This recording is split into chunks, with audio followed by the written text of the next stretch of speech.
The microphone screeched with feedback as Maria stepped up to the podium at Seoul's Grand Hyatt. 2,000 people in the ballroom fell silent, waiting for her answer. On stage beside her, Crown Prince Daesung stood in his formal military uniform, holding a microphone of his own, his proposal still hanging in the air like a bomb about to detonate. "Marry me," he just said in front of Korea's elite, international dignitaries, and every major news outlet in Asia. "Be my crown princess. Rule beside me." Maria looked at him, this impossibly handsome prince who could have any woman in the world, who just proposed at a charity gala in the most public, most dramatic way imaginable. Every camera in the room was pointed at her. Every phone was recording. This moment would be broadcast across the globe within minutes. She leaned into her microphone, her Nigerian accent clear and unapologetic. "No." The word echoed through the ballroom. Gasps rippled through the crowd. Prince Daesung's confident smile froze on his face. Behind the cameras, his royal handlers looked like they might faint. Maria had just rejected the Crown Prince of Korea on live television in front of 2,000 witnesses. "I appreciate the offer, Your Highness," Maria continued calmly, as if she were declining tea instead of a proposal from royalty. "But I'm not interested in being anyone's princess. I have my own life to build. Now, if you'll excuse me, I have a flight to catch." She walked off the stage, her green evening gown swishing behind her, leaving chaos in her wake. Security tried to stop her at the ballroom doors, but Maria pushed through, grabbed her coat from the check, and walked out into Seoul's freezing January night like she hadn't just made international headlines.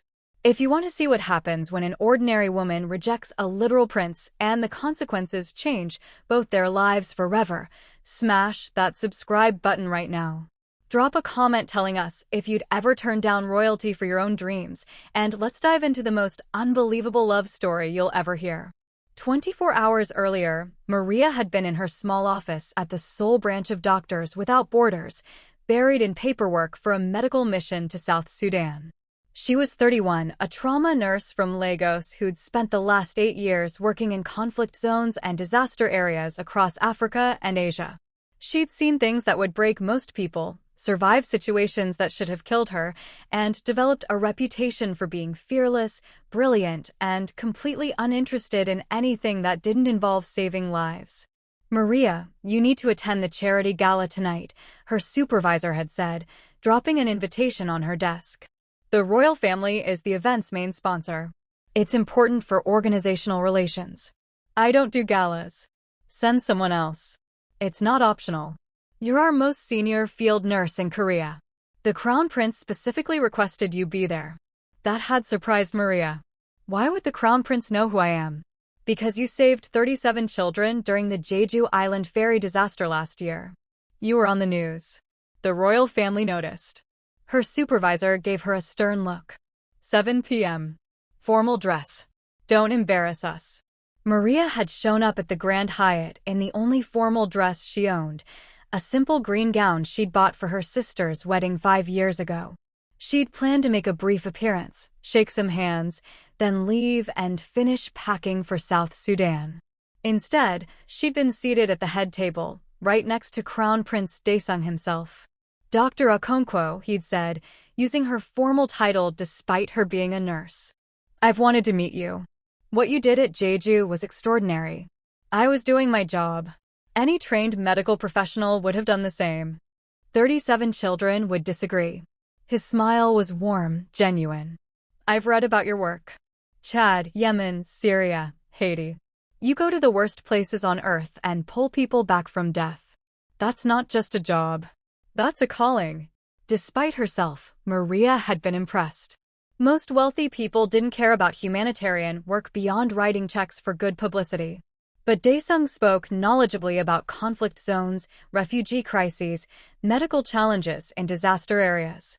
He'd done his research. More than that, he seemed to genuinely care.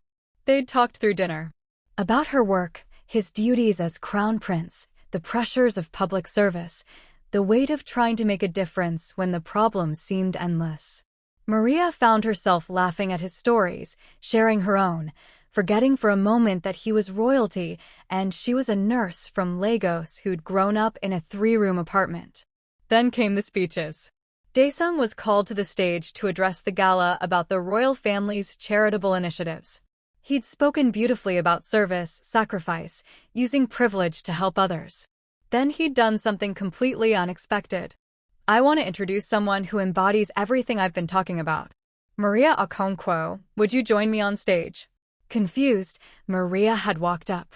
Daesung had interviewed her about her work, her motivations, her experiences. The crowd had been riveted.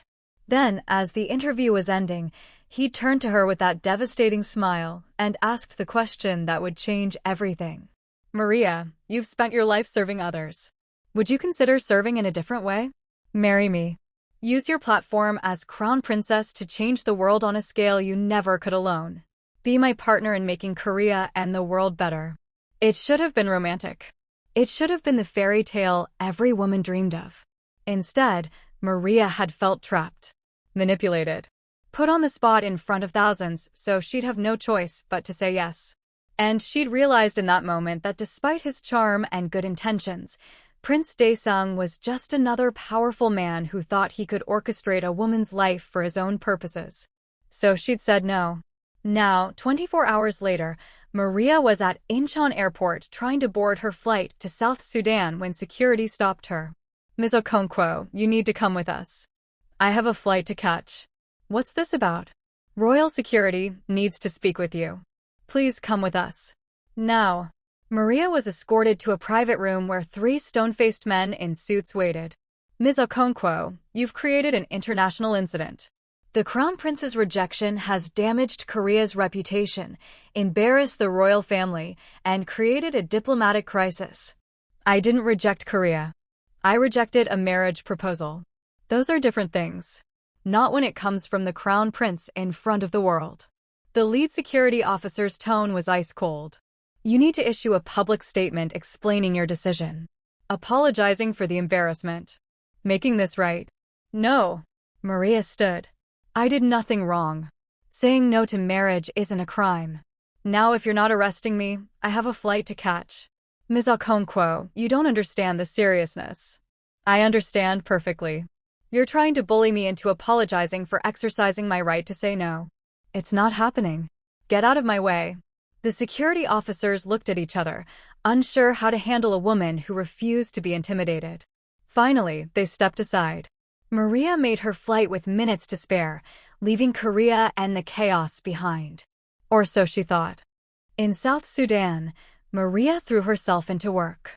The refugee camp had 2,000 people, 1 doctor, and medical supplies that should have run out weeks ago.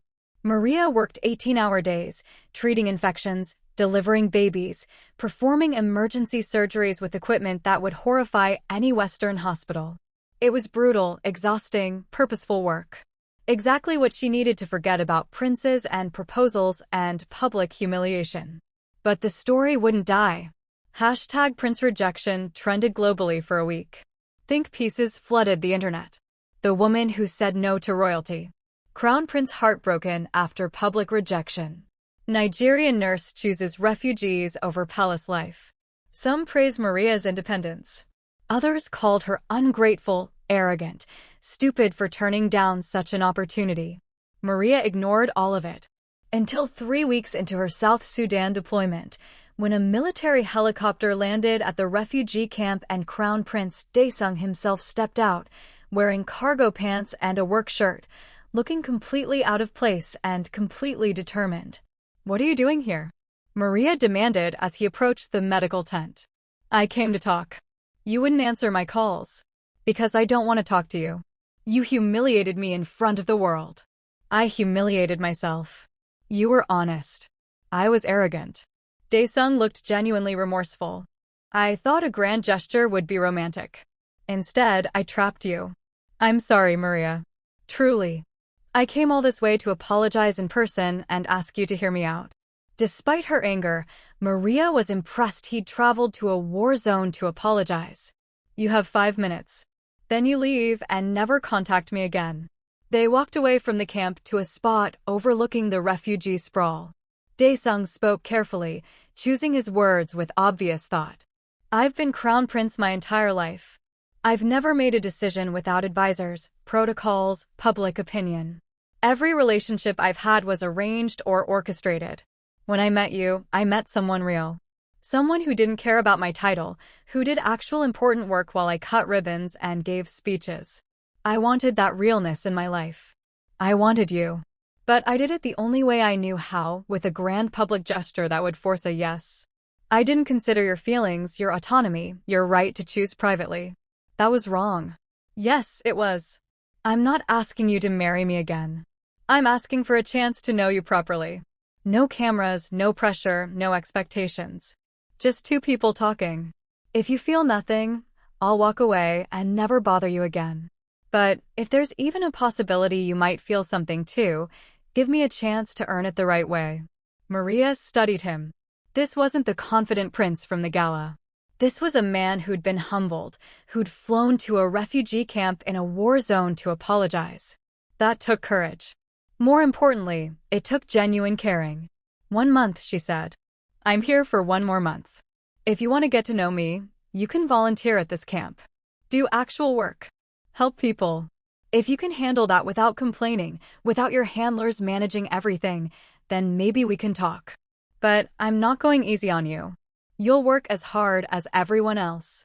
Daesung smiled, relief flooding his face. Deal. When do I start? Now. We have 200 patients waiting. Ever treated dysentery? The next month was a revelation. Daesung worked. Really worked. He held crying children while Maria administered vaccines. He dug latrines. He distributed food. He sat with dying elderly refugees and held their hands. He did it all without complaint, without publicity, without his handlers managing his image. Most of the refugees had no idea he was a prince. He was just Sung, the Korean volunteer who worked hard and had kind eyes. Maria watched him transform from polished royalty to someone real. She saw him vomit the first time he had to help with a traumatic amputation, then come back an hour later ready to assist again. She saw him cry after a child died despite their best efforts. She saw him laugh with kids who had nothing, sharing candy from his personal stash. She saw who he was when no one was watching, when there was no political gain, when it was just about human decency. And despite her resistance, she started to fall for him. They talked during rare breaks. About their lives, their fears, their dreams. Daesung confessed he'd never wanted to be king, that the pressure of representing an entire nation terrified him. Maria shared her own struggles, about leaving her family in Lagos, about the nightmares from things she'd seen, about wondering if her work even mattered when the problems seemed endless. It matters, Daesung said one night as they sat outside the medical tent under impossible stars. Every life you save matters infinitely to that person. You're a hero, Maria. You just don't see it because you're too busy being one. Heroes don't exist. Just people doing what needs to be done. Then you're the best person I've ever met. He looked at her with such genuine admiration that Maria's breath caught. I meant what I said at the gala. Not the proposal, that was stupid. But the part about you changing the world. You do. Every single day. I want to be part of that. Not because you'd make me look good, but because you make me want to be better. Maria felt something shift in her chest. Sung, even if I wanted this, we're from completely different worlds. I'm a nurse from Lagos. You're a crown prince. Your country would never accept me. My country doesn't get to choose who I love. I do. His hand found hers in the darkness. And I'm choosing you, Maria. If you'll have me, not as a princess, just as yourself. We'll figure out the rest together. You're asking me to give up my work, my calling, to sit in a palace and wave at cameras. I'm asking you to expand your work.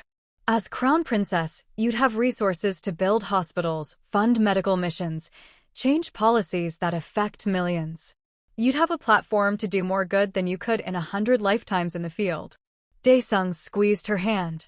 But only if you want it. If you'd rather stay in the field, I'll support that too. I'll find a way to be with you without changing who you are. Because who you are is exactly who I love. Maria looked at this prince who'd spent a month in a refugee camp for her, who'd held dying strangers and dug latrines and never complained once. Who'd proven he wasn't just a pretty face with a crown. Who'd shown her that maybe, just maybe, love could exist between impossible worlds. Ask me again, she whispered. Ask me properly this time. Just us. No cameras. No audience. Just two people who've seen the worst of the world and are trying to make it better. Daesung got down on one knee in the dirt of a South Sudanese refugee camp, holding no ring, wearing clothes stained with medical supplies and sweat and dust. Maria Okonkwo, will you marry me? Not to be my princess, but to be my partner. To change the world together. To build a life that honors both who you are and who I'm trying to become. Will you take a chance on us? This time, Maria said yes. The engagement announcement shocked the world almost as much as the rejection had. The woman who'd publicly turned down the crown prince was now going to marry him. The internet exploded with opinions. Some called it a publicity stunt. Others called it the greatest love story of the century. Maria didn't care about any of it. She'd said yes for the right reasons this time, with full knowledge and choice and love. But saying yes was just the beginning. The real challenge was merging their two worlds. The Korean royal family was traditional, conservative, horrified at the prospect of a Nigerian daughter-in-law who'd worked in war zones. They put Maria through brutal scrutiny, demanding she learn Korean, study royal protocols, abandon her medical work, become someone more suitable. Maria refused every demand that required her to change who she was. I'll learn Korean because it's useful. I'll respect your protocols in public. But I won't stop being a nurse. I won't stop my humanitarian work. If your family can't accept that, then this engagement is off. Daesung backed her completely, even when it meant defying his own parents. Maria is non-negotiable. Her work is non-negotiable.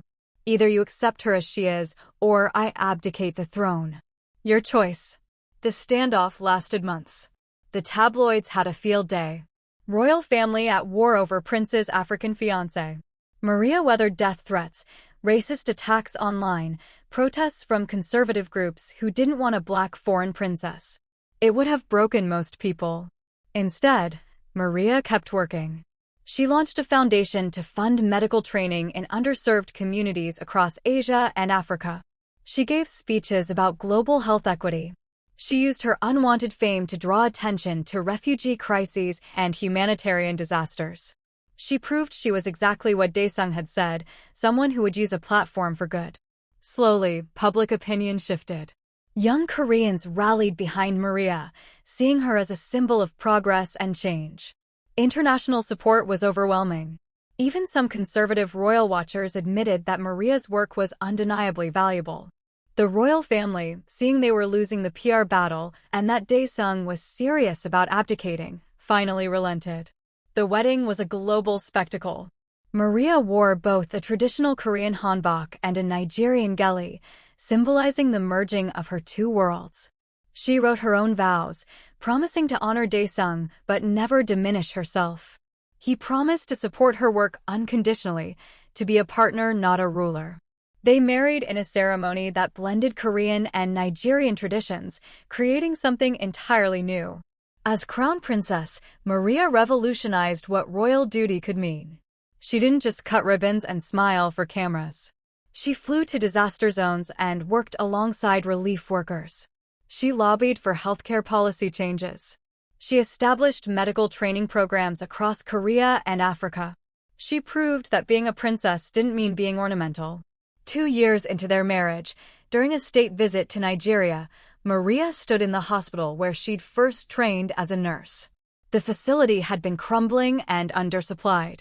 Now, funded by her foundation and Korean government partnerships, it was state-of-the-art, training hundreds of medical professionals annually. Do you ever regret it? Daesung asked as they toured the new trauma wing. Saying yes to me? Giving up the simple life for all this scrutiny and pressure? Maria took his hand. I regret nothing. Because you proved that love isn't about grand gestures or public proposals. It's about showing up, working, choosing each other every single day even when it's hard. You did that. You showed up at a refugee camp and did the unglamorous work. That's when I knew. Knew what? That you weren't just a prince trying to collect another prize. You were a good man trying to be better. And that was worth saying yes to. She smiled. The first proposal was about your ego. The second was about us. That made all the difference. 5 years after that infamous rejection, Maria addressed the same charity gala at the Grand Hyatt where it had all started. This time she stood as crown princess, but she'd insisted on being introduced as Dr. Maria Afro-korean, trauma nurse and humanitarian. 5 years ago, I stood on this stage and said no to a prince, Maria began, the ballroom packed with the same elite crowd that had gasped at her rejection. People thought I was crazy, turning down wealth, power, security. But I wasn't saying no to a person. I was saying no to being treated as a prize to be won, to having my life decided for me, to a proposal that was more about spectacle than love. She gestured to Dae-sung, sitting in the front row. When he came to South Sudan and asked again, it was different. He'd proven he saw me as an equal, a partner, someone with my own dreams that mattered as much as his. That's the proposal I said yes to. Not because he was a prince, but because he was willing to be just a man, vulnerable and real and working hard to be worthy of love. The crowd applauded. Maria continued, her voice strong. I'm grateful I said no the first time, because it set the standard for what our relationship would be. Equal partnership. Mutual respect. Two people supporting each other's callings. I didn't give up my work to be a princess. I expanded my work with the platform being a princess provided. And I did it without compromising who I am. After the gala, Maria and Dae-sung returned to their private residence.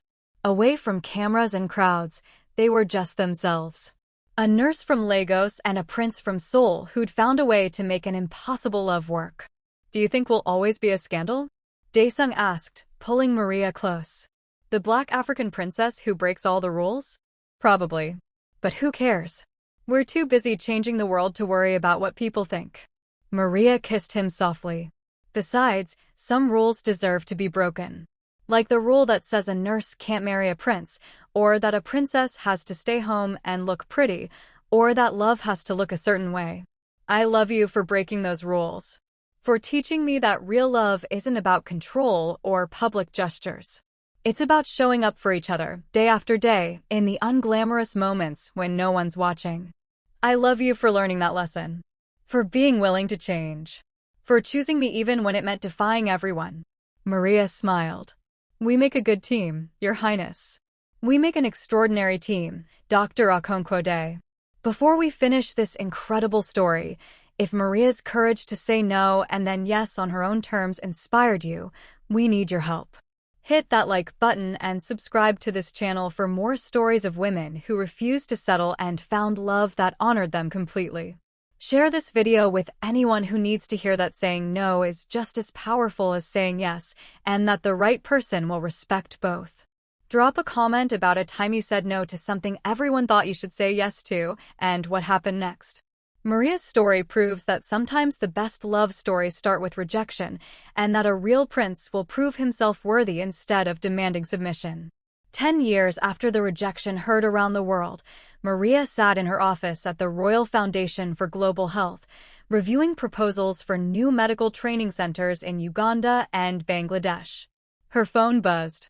A video link from a friend. 10 years later, the rejection that changed everything. Curious, Maria clicked. It was a documentary about her and Dae-sung, featuring interviews with people from that night at the gala. When she said no, I thought she was insane, one attendee said. But looking back, it was the bravest thing I've ever seen. She refused to be steamrolled, even by a prince. That rejection changed me, another woman shared. I was in an abusive relationship, but I stayed because he was wealthy and everyone said I was lucky to have him. Watching Maria walk away from a literal prince because the proposal wasn't right made me realize I could walk away too. I left my ex the next week. Maria saved my life. The documentary showed Maria's work over the decade. 50 hospitals built or renovated. Thousands of medical professionals trained. Millions of lives impacted. Policy changes in 5 countries improving healthcare access. All accomplished while being crown princess, proving the two roles weren't mutually exclusive. It also showed Dae-sung's transformation. From a prince who'd thought he could orchestrate love to a man who'd learned to earn it. From someone who'd relied on title and privilege to someone who did the hard work of being a true partner. The documentary ended with recent footage of them working together at a medical clinic in rural Korea, both in scrubs, both treating patients, both laughing at some shared joke. The narrator concluded, "What happened after Maria said no was indeed unbelievable. Not because she eventually said yes, but because she taught a prince and the world that real love requires respect, equality, and the courage to reject anything less. In saying no, she said yes to herself. And that made all the difference." Maria closed the video, tears in her eyes. Her assistant knocked. "Your Highness, you have a meeting with the Minister of Health in 10 minutes. Thank you. And please, it's doctor. Always doctor first." Maria stood, straightening her jacket. Through the window, she could see Seoul spreading below her, a city that had once seemed impossible for a Nigerian nurse to call home. Her phone buzzed again. A text from Daesung, "Just saw the documentary. Still the best decision I ever made, asking you that second time. And the best decision you ever made, saying no the first time. Love you. See you tonight." Maria smiled, typing back, "Love you too. Don't be late. We have that foundation board meeting." She grabbed her files and headed to her meeting. Crown Princess. Doctor. Humanitarian. Wife. Mother. Their twin daughters were now 3, already showing signs of their mother's stubbornness and their father's kindness. Maria was all these things and more, never having to choose between them, never having to diminish one role for another. Because she'd said no when it mattered. And then said yes on her own terms. And that had made all the difference. The woman who'd turned down a prince in front of everyone had become a princess who changed the world.